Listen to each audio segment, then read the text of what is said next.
So, good afternoon po sa bawat isa sa atin. So, another online prayer tayo ngayong hapon. Amen. So, kamusta po kayo? Kamusta po ang bawat isa sa inyo? Naniniwala po ako na ang bawat isa ay nananatiling malakas. Amen. Nananatiling healthy. Amen. Nananatiling malusog. Parang tinagalog in English ko lang, di ba? So, kamusta po ang bawat isa? Hello, Pastora Ezel. Hello, Pastora Lynn. Kamusta po kayo? Pastora Sam. You're always in our prayers po. Hello, Tita Wen Cruz. Hello, Tita Bernadette. Hello, Ate Sally. Shout it out. So, hello, Ate Cha. Kamusta? So, sa hapon pong, hello po, Tita Pen Dumalos. Kamusta po kayo? Sa hapon pong ito, tayo po ay mag-pray bago po tayo mag-start. Amen? So, let's pray. Hallelujah. Lord God, sa hapong ito, patuloy kaming nagagalak, natutuwa, at patuloy na magpupuri ang aming mga puso, ang aming mga buhay sa iyo sa hapong ito dahil araw-araw pinapakita mo kung gaano ka katapat, araw-araw pinapakita at pinaparanas mo gaano ka kabuti sa bawat isa sa amin. O Diyos, sa hapong ito, nais namin na makilala ka pa sa pamamagitan ng iyong mga salita. Walang ibang matanghal, walang ibang maparangalan, kundi ikaw lamang. We give you all the glory, God, in Jesus' name. Amen, amen, and amen. So, hello, Kuya Raydel! Happy birthday sa'yo ngayon. 20 years old ka na. So, declaring more birthdays to come. Amen. More prosperous days pa at kalakasan pa ng Lord. Mahabang buhay pa. Amen. So, sa hapon pong ito, alam niyo po ba na laging tinuturo ni Pastor Tom sa atin, the real battle is in what we believe. Amen. The real battle is in what we believe. Because right believing produces right living. Amen? Right believing produces powerful living. Amen? And right believing produces victorious living. Amen? Sabi ng Bible sa 1 John chapter 5 verse 4, pag-uusapan po natin ngayon ay tungkol sa ating pananampalataya.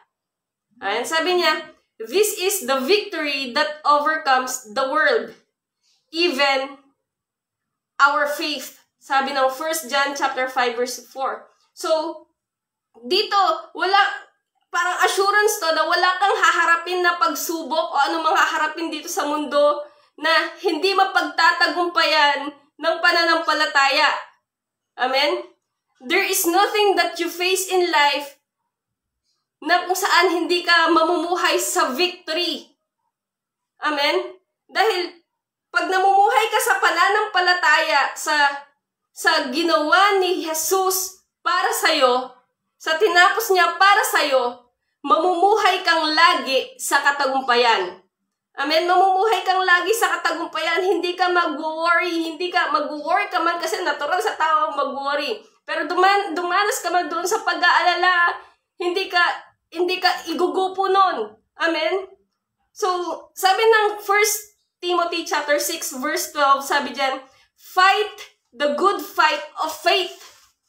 Take hold of the eternal life to which you were called when you made your good confession in the presence of many witnesses. Sabi niya, fight the good fight of faith. Amen? So, merong fight dito. May laban dito. Merong battle dito. Pero sabi sa verse natin ngayon, it is a good fight.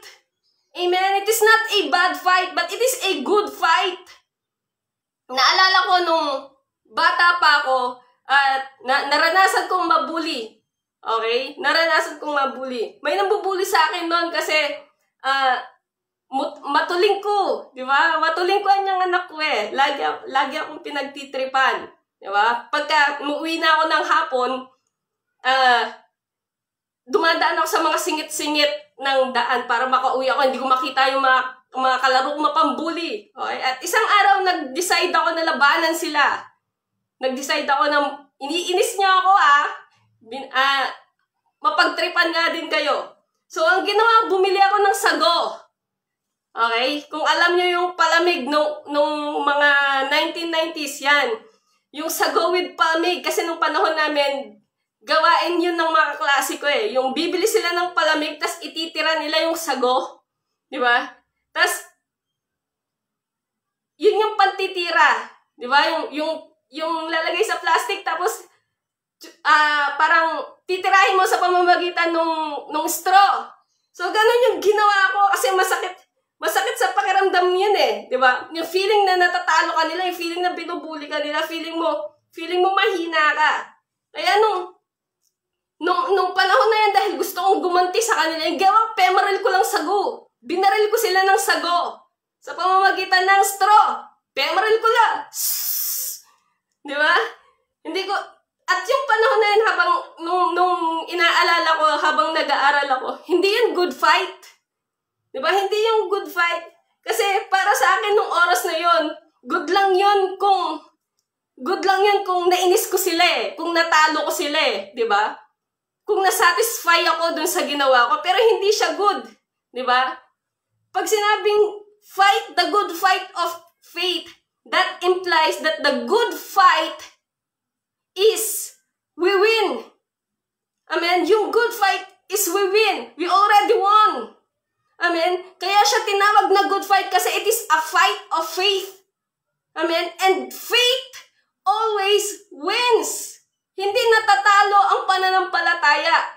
Amen? Laging nananalo ang pananampalataya dahil sabi ng 1 John chapter 5 verse 4, for everyone born of God overcomes the world. This is the victory that has overcome the world, even our faith. Amen? So faith overcomes the world. Amen? Faith overcomes the world. So when we live by faith, we prosper. When we live by faith, we are happy. Amen? When we live by faith, we succeed.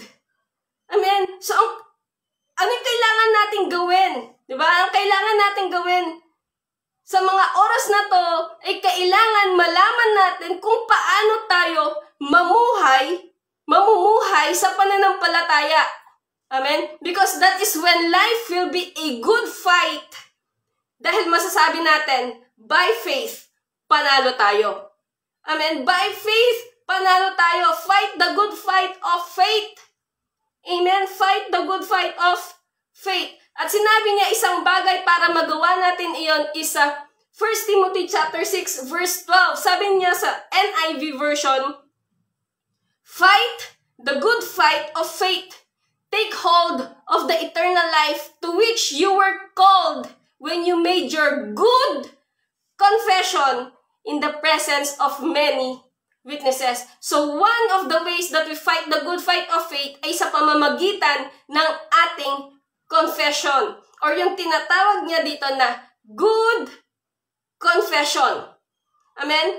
Alam nyo, madalas po sa mga Kristiyano, nafo-focus sila pagka nagko-confess sila dun sa mga bagay na nagawa nilang hindi maganda. Diba? Pero ang sabi ni Lord, mag-focus tayo, sinasabi dito sa verse natin, mag-focus tayo sa good confession.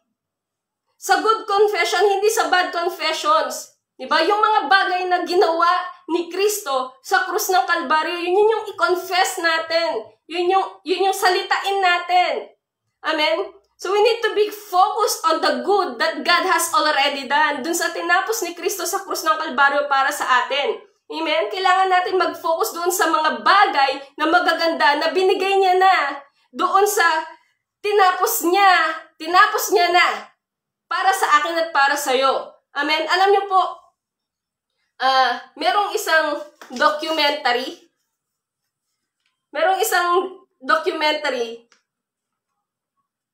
Ito po ay film ng mga Ethiopians. Alam po ba yung mga Ethiopians? Kung saan na-film sila nung oras na sila po ay nakikipaglaban at nakikipaggera. Amen? At lahat ng mga Ethiopians nung oras na yon, nung nakikipaglaban sila, Ang dala po nilang sandata, sibat, spear. Amen? At yung kalaban po nila, ang dala nila is tangke. Di ba? Imagine, yung dala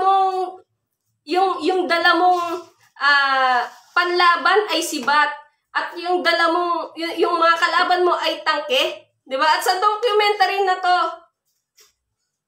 lahat sila, walang ibang dala, wala silang ibang dala kundi, wala silang ibang armas, nung lumusob sila kundi sibat para labanan yung malalakas na tangke. And obviously, natalo yung mga Ethiopians. Okay? Yung mga warriors nila, yung mga may dala ng sibat, matatapang sila. Yung mga may dala ng sibat, malalakas sila. Yung mga may dala ng sibat, talagang makikita mo, trained sila. Diba? Pero, hindi sila nagkaroon ng pagkakataon para makalapit sa kalaban nila. Dahil yung weapon, yung gamit nila, yung ginamit nila para labanan yung mga kalaban nila, ay walang laban. Wala silang laban doon sa weapon na ginamit nila against doon sa kalaban nila. So, makikita natin doon na pag hindi tama yung weapon na gamit mo para sa isang laban, automatic, hindi ka mananalo. Gaya din sa atin, if you think your goodness is what will win and will prevail in life, lahat ng bagay na gagawin mo, kung tingin mo yung kabutihan mo, yung kabaitan mo, yung goodness mo, yan yung magpapanalo sa'yo, mag-aangat sa'yo, magiging successful ka dahil dyan. Lahat ng bagay na gagawin natin ang magiging dahilan, lahat ng gagawin natin para mag-succeed tayo ay nasa atin, we will fail. We are missing the point because those weapon, yung mga weapon na yon, are no match for the enemy. Wala silang match sa enemy. Yun yung isang tangke ng buhay natin. Yung self-effort. Diba? Yung self-effort. Your spear. Walang laban doon sa kalaban mo. Kung ang meron ka lang ay spear. Pero we don't have to fight with spears against tanks. Dahil meron tayo ng pananampalataya. Amen? Fight the good fight of faith. Faith is our weapon. Amen? Faith is our shield. Faith is what we use to prevail. Amen? At pag ginamit natin yung pananampalataya natin, then tanks are no match for us. Amen?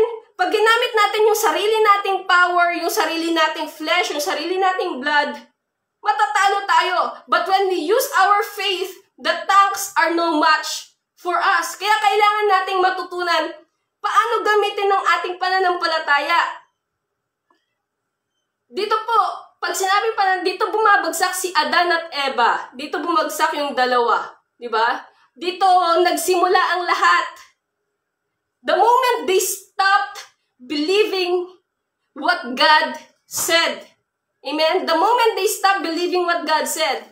And faith, in its purest definition, is simply that faith is to believe what God says. Yun yung pananampalataya, yung paniniwala sa kung ano yung sinasabi ng Diyos.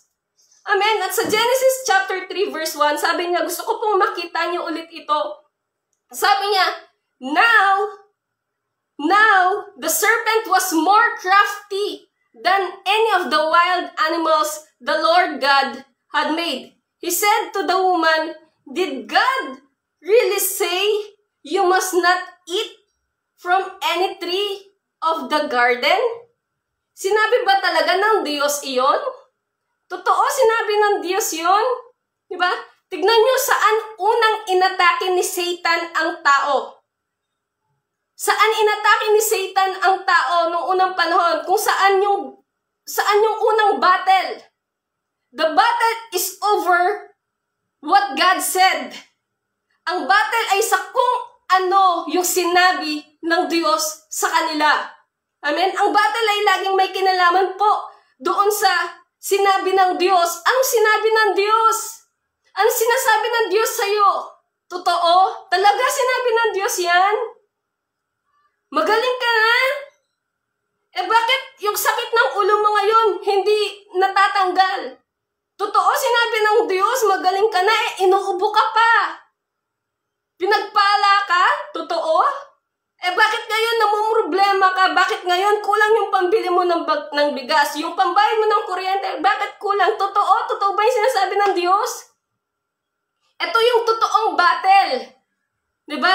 Kung ano ba talaga yung sinabi ng Diyos sa atin. Amen? At sabi dyan, the serpent was more cunning and said, did God really say that? Talaga? Sinabi ba ng Diyos yun? Hindi sinabi ni Satan na, gusto mo bang kumain ng magandang puno na yon? Hindi niya sinabing, gusto mo bang ma-please si Lord? Hindi sinabi ni Satan, gusto mo bang maging wise? Hindi sinabi ni Satan, gusto mo bang maging kagaya ng Diyos? Hindi niya sinabi yon. Ang sinabi at tinanong ni Satan kay Eva at Adan, totoo? Sinabi ba talaga ng Diyos iyan? Di ba? Sinabi ba talaga ng Diyos iyon? Ito po yung trap ni Satan. Ito yung tool niya. Dahil he's already been defeated. Kasi talo na siya. So paano pa niya matitrik? At matatalo? At matatanggalan ng peace ang mga Kristiyano na nagwagi na sa laban? By getting them to doubt God's word. Amen. By getting them to doubt God's word, by getting them to question what God said. Questionin mo si Lord. Di ba sabi niya, pinangako niya sa'yo, magaling ka na. Bakit ganyan yung nararamdaman mo ngayon? Totoo, sinabi niya ba talaga yan? Di ba? By getting them to doubt God's word. Ito yung challenge sa atin bilang mga Kristiyano. Di ba? By getting them to question what God said. Totoo, sinabi ng Diyos sa iyan. Di ba? Kung ano talaga yung sinabi ng Diyos sa atin, kailangan alam natin. Di ba? Di ba sinabi ng Diyos, tama ito, na mali ito? Sinabi niya ba talaga that you are saved by grace? Na wala ka nang gagawin? Totoo? Sinabi pa talaga ng Diyos iyon? At patuloy niyang i-challenge at challenge kung talagang sinabi ng Diyos iyon. Patuloy niya tayong i-challenge doon. Kaya Christ Ambassadors, hey! We need our Bibles. Amen. We need our Bibles. Amen. Kaya kailangan natin na basahin ang ating mga Biblia. Kaya kailangan natin na mag-notes pag nasa church tayo. Alam, napakahalaga ng notes, ng pagdo-notes, ng pagsusulat sa Bible, pagsusulat sa kung saan. Pag nagtuturo yung mga pastors natin, kaya kailangan nating lumago sa biyaya at sa grasya at sa pagkakaalam sa kung sino ang Diyos, ano yung ginawa niya, at ano yung sinabi niya patungkol sa atin. Why? Kasi dito tayo tinitira ng kaaway totoo. Sinabi ba ng Diyos? Amen? Kaya we need to fill up on what God has said to us. Amen? Amen? Sabi ng Bible, i-challenge tayo nito. I-challenge nito yung ating pananampalataya. At ninanakawan niya tayo. Ninanakawan tayo ng kaaway. Okay, sa pamamagitan ng pagkuha o pagnakaw sa mga salita ng Diyos na naitatanim sa ating mga puso. Diba? Sa mga naririnig natin, kaya nga sabi ng Matthew chapter 13 verse 3, He told them many things in parables, saying, a farmer went out to sow his seed. Verse 4, a farmer went out to sow his seed, and as he was sowing, some fell, amen? Some fell along the path. The birds came and devoured it. Amen? The moment na maitanim yung salita ng Diyos sa puso mo, agad-agad merong kaaway na pwedeng magnakaw nito. Amen? hindi natutulog. Kung ang balita ay 24 oras, paano pa ang kaaway? Paano pa si Satan? Kung paano niya bantayan yung mga revelations na binibigay sa atin araw-araw ng ating mga pastor, ng salita ng Diyos sa pamamagitan ng ating mga pastor. Amen? Madaling manakaw sa atin pag hindi natin nauunawaan yung salita ng Diyos. Madaling manakaw sa atin yung isang bagay na minsan wala tayong pakialam. Naalala ko, nung minsan, tawag dito, nakita ko sa Facebook, dalawang beses na post, may nanakawan siya. Nanakawan siya ng dalawang cellphone sa motor niya. Dilagay niya sa motor niya. Tapos nakalimutan niya. Ninakaw sa kanya. Diba? Minsan kahit gaano natin kagusto yung mga bagay-bagay o yung mga or yung salita ng Diyos, pero pag nakakalimutan natin, hindi natin napapansin na nanakaw ito ng kaaway sa atin. Amen? Kaya kailangan nating intindihin, kailangan nating unawain. In other words, Satan cannot steal what you do. Understand, hindi niya kayang nakawin yung mga bagay na nauunawaan mo, yung mga bagay na nilalakaran mo, yung mga bagay na nakatanim na sa'yo. Satan cannot steal what you do. Understand. But Satan can only steal what you don't understand. Kaya niyang nakawin yung mga bagay na hindi natin naiintindihan. Kahit na gaano pa kaganda yung mga salita ng Diyos, kung hindi natin naiintindihan, pwedeng nakawin ng kaaway sa atin yan. Amen? Kaya nga sabi ng Proverbs chapter 4 verse 7, wisdom is the principal thing. Therefore, get wisdom. And with all thy getting, get understanding. Get understanding. Amen? Kaya nga napakahalaga na araw-araw nakakapakinig tayo, naiintindihan natin yung pinakikinggan natin, naiintindihan natin yung tinuturo sa atin ng mga pastor natin. Amen? Hindi lang tayo basta nakikinig o online prayer na kundi iniintindi natin. Di ba? Kasi sayang yung araw-araw na salita ng Diyos na naririnig natin, yung mga revelation from our pastors na galing sa Biblia. Sayang kung ang mga ito ay mananakaw lang. Ito pong mga salita na to ay pure, yung mga salita na to. Ito tayo.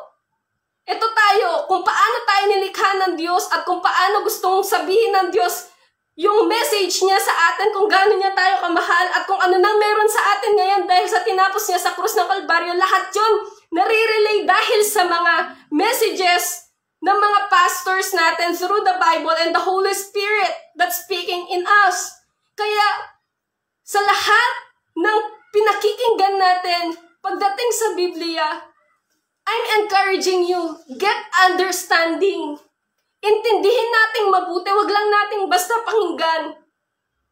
Naalala ko yung professor namin sa Bible school before, kilala ni Pastor Ezel. Ewan ko kung nabigay na example sa kanila yon.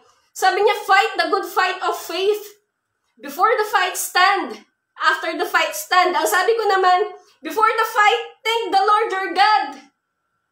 Diba? Then stand. Saan? Naghahanda ka ba para makipaglaban?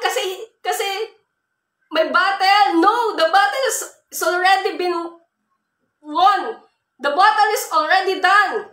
Amen? You will stand. Hindi doon sa battleground, you will stand doon sa mga pangako ng Diyos na tinapos niya para sa'yo. You will stand on the solid ground, on the solid foundation ng tinapos ni Kristo sa krus ng Kalbaryo. Kaya, before the battle, stand. Stand saan? Sa tinapos ni Kristo para sa'yo, sa kung sino ka na ngayon. Tumayo ka doon. Para kahit na anong question ni Satan sa'yo, mananatili kang nakatayo. Bakit? Nakatayo kang solid doon sa foundation, sa kung sino ka na dahil sa ginawa ni Kristo sa krus ng Kalbaryo. Amen? Stand. Tayuan mo. Lakaran mo kung ano yung sinabi ng Biblia para sa'yo. Amen. Tayaan mo sa oras na ikaw ay humaharap ng problema. Pag humaharap ka ng problema, panindigan mo. Panindigan natin, guys. Panindigan natin. Amen. Pagmasyasta mo. Alalahanin natin yung sinabi ng Diyos tungkol sa atin. Alalahanin natin yung tungkol sa sitwasyon na, yung mga pangako niya patungkol sa sitwasyon natin. At pagkatapos, makikita mo yung sarili mo nagtatagumpay dahil nakatayo ka, hindi sa sarili mong kalakasan, hindi dahil may ginagawa ka, kundi nakatayo ka doon sa assurance ng salita ng Diyos na ang battle, na ang war, na ang anuman yung pinagdadaanan mong trial sa harapan mo, pinagtagumpay ka na ni Kristo dyan. Kaya tumayo ka ng matigas, ng nakataas ang ulo. Kasi hindi ka na matatalo. Makakalampas ka dyan, sigurado. Dahil pinagtagumpay na tayo ni Kristo. Amen? Tumayo tayo. Huwag nating hayaang ma-defeat tayo ng ating kaisipan. Amen? Ng ating kaisipan. Doon sa mga what if na meron tayo sa ating kaisipan. Doon sa mga questions na meron tayo sa kaisipan natin. Tumayo tayo doon sa tinapos ni Kristo sa krus ng Kalbaryo para sa atin. Amen? Tayuan natin yon. Fight the good fight of faith. And fighting the good fight of faith is simply believing. Believing yung tinapos ni Kristo sa krus ng Kalbaryo at believing and understanding kung ano yung sinasabi niya tungkol sa'yo. Wow! Diba? Tungkol sa atin. And that's fighting the good fight of faith. Amen? So, naniniwala po ako, meron man kayong pinagdadaanan ngayon, makakalampas kayo dyan. Why? Kasi nakatayo tayo doon sa ground ng katagumpayan. Amen? Sa pananampalataya, nang nakikita mo na yung katapusan at mananalo ka. Yun yung sigurado. Why? Kasi pinagtagumpay ka na ni Kristo. Amen? Sa oras po na to, every 5 p.m., hindi lang po basta panalangin yung purpose po ng online prayer natin. Alam niyo po ba yan? Hindi lang basta panalangin. Hindi lang din basta pag-share ng salvation para makilala po ng bawat isa si Jesus Christ. Okay? Sa mga hindi pa nakakakilala kay Jesus Christ, may online prayer din tayo kasi we also want you guys and us to get understanding of the Word of God. Amen? So don't miss our online prayer every 5 p.m. every day. Amen? Get understanding. And this is my word. Get understanding of who God is, who you are now because of His finished work, and what you already have because of Him. Amen? Kaya, sa hapon pong ito, maraming salamat. Kung isa po kayo sa mga nakapakinig ng good news ngayon, nagtagumpay na po si Jesus para sa atin. Amen? At sa tinapos niya, isa po sa mga tinapos niya ay yung kaligtasan po ninyo. Amen? At kung kayo po sa oras na to ay ngayon pa lang namin nakasama at kayo po ay nais na ma-experience din yung nai-experience po namin, inaanyayahan po namin kayo na tanggapin si Kristo bilang Panginoon at sariling tagapagligtas. Paano? Just repeat after me na parang sarili nating panalangin. Amen? Sabihin po natin, Panginoong Jesus, sa oras na to, patuloy po akong nagpapasalamat sa pag-ibig mo para sa akin. At ngayon, tinatanggap ko ang regalo ng kaligtasan na tinapos ni Kristo para sa akin. At tinatanggap ko, pinapanampalatayanan ko, at pinaniniwalaan na maliban sa krus at tinapos ni Kristo, ako ay walang kaligtasan. Kaya naniniwala ako ngayon, sa oras na to, na ang lahat ng tinapos mo sa krus, Jesus, ay para sa akin. Salamat sa kaligtasan, salamat sa kapatawaran ng aking mga kasalanan, Salamat sa buhay na walang hanggan. Ang lahat ng ito ay tinatanggap ko at pinaniniwalaan ko sa pangalan ni Jesus. Amen, amen, and amen. So kung kayo po ay ngayon pa lang namin nakasama, congratulations po sa inyo. Welcome po sa pamilya ng Diyos. And if you want to grow pa po sa inyo pong pananampalataya sa Diyos, sa pagkakakilala po sa ating Panginoong Jesus, meron po tayong everyday online prayer every 5 in the afternoon.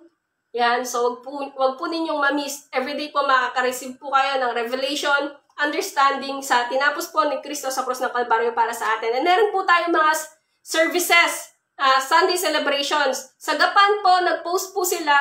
Wala po munang online. So maghintay po tayo doon sa mga tiga-Gapan ng further announcement from our pastor doon kay Pastora Ezel. So bantayan po natin yung ating Facebook page doon. Amen? At sa Christ main, sa may Pansul po, 7:30 po yung ating online every Sunday. 7:30 and then yung 7:30 yung on-site natin sa main. Tapos sa on-site po natin is 10:30. And magi-start na po tayo ng Feast of the Tabernacles next week. Yay! So, parang online prayer lang din po. Every 5 or 4 p.m., alam ko po. 4 p.m. in the afternoon po, i-air na po yung ating Feast of the Tabernacles. So, meron din po tayong on-site sa Pansinaw Outreach every 8 a.m. po ng Sunday. Yan, just contact Pastor Rolly po at yung mga leaders po natin doon. At sa hapon po ito, samahan niyo po akong manalangin. Amen. Panalangin po natin ng bawat isa. So, join me in prayer. Hallelujah. Lord God, sa hapong ito, maraming salamat. Thank you kasi ang buti mo. Kasi ang pag-ibig mo sa amin, walang sukat mapaglagyan. Hindi namin masukat. Kaya, salamat sa hug mo everyday. Meron kaming assurance na hindi mo kami iniiwanan, hindi mo kami pinababayaan. Maraming salamat na patuloy naming nararanasan yung pag-ibig mo. Panginoon, sa oras na to, patuloy kaming nagpapasalamat na dinidinig mo at yung mga panalangin na meron kami. At hindi ito basta nawawalan ng kabuluhan lang, kundi naniniwala kami, sinasagot mo ang mga ito. At patuloy na sa oras na to, inaalala po namin sa aming panalangin ngayon si Brother Alan Munoz, Lord, na na-diagnose na merong COVID-19 at kasalukuyang naka-admit po sa JBL. Lord, ang COVID-19 ay isa lamang pangalan. At gaya ng sinabi mo sa iyong mga salita sa Filipos 2, sa pangalan mo, Jesus, luluhod at magpupuri ang lahat ng nasa langit at nasa lupa, maging ang nasa ilalim ng lupa. O Diyos, ang COVID-19 na ito, na nasa katawan ni Brother Alan, Lord, mawawala at maiwan sa kanyang katawan ang kalakasan, ang kagalingan, ang malakas na resistensya, matibay na kaisipan na sa iyo lamang nagtitiwala. Maraming salamat sa pabor mo, sa provision mo sa kanya at sa kanyang pamilya. Naniniwala kami, pinagaling mo na siya. Salamat, O Diyos, maging sa aming mahal na Pastora Sam, kay Pastora Lynn, kay Pastora Ese. Lord, sa oras na to, patuloy lang kaming nagdideklara sa kanila ng malakas na pangangatawan. Matibay na immune system ang dinideklara namin. At patuloy na yung kagalingan mo, ang patuloy nilang maranasan sa kanilang mga buhay. Lord, the gates of hell shall not prevail over them. Lord God, naniniwala kami na yung dugo mo sa oras na to ay bumabalot sa kanilang buong pamilya, sa buong church ng Christ Ambassadors Gapan, at dinideklara namin na hindi makakapagnakaw ang kaaway sa buhay ng aming mga pastor. Bagkus, patuloy nilang mararanasan, patuloy nilang mararamdaman yung pabor mo, yung pag-ibig mo, yung yakap mo, yung provision mo.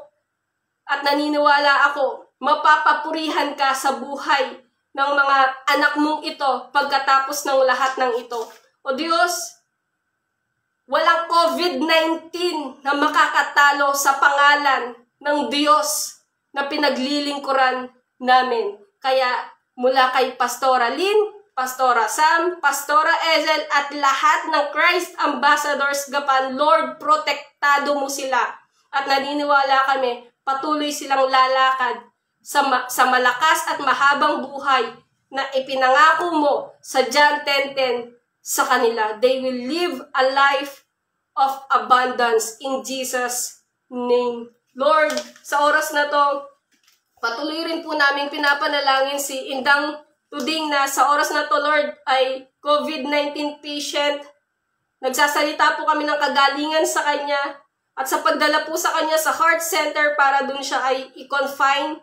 Lord, we declare favor upon favor, provision upon provision, Lord God. Hindi po niya maramdaman na nag-iisa siya, bagkus maranasan niya ang iyong kalinga, ang iyong pag-ibig, maging ng kanyang buong pamilya. At Panginoon, higit sa lahat, masumpungan niya ang kagalakan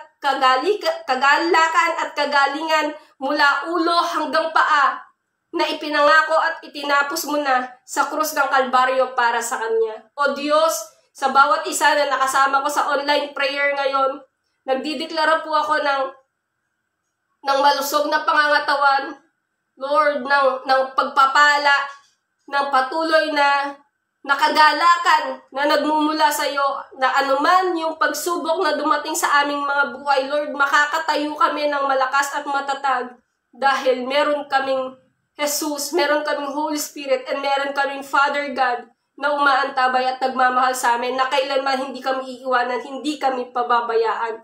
Kaya sa hapong ito, naniniwala kami, pinagpala mo na ang lahat sa amin. Lord, we give you all the glory this afternoon in Jesus' name. Amen, amen, and amen.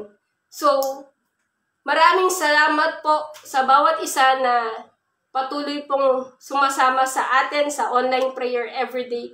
Patuloy po tayong pagpalain ng Diyos at sa Diyos po ang lahat ng kapurihan. Amen. Thank you very much po sa bawat isa.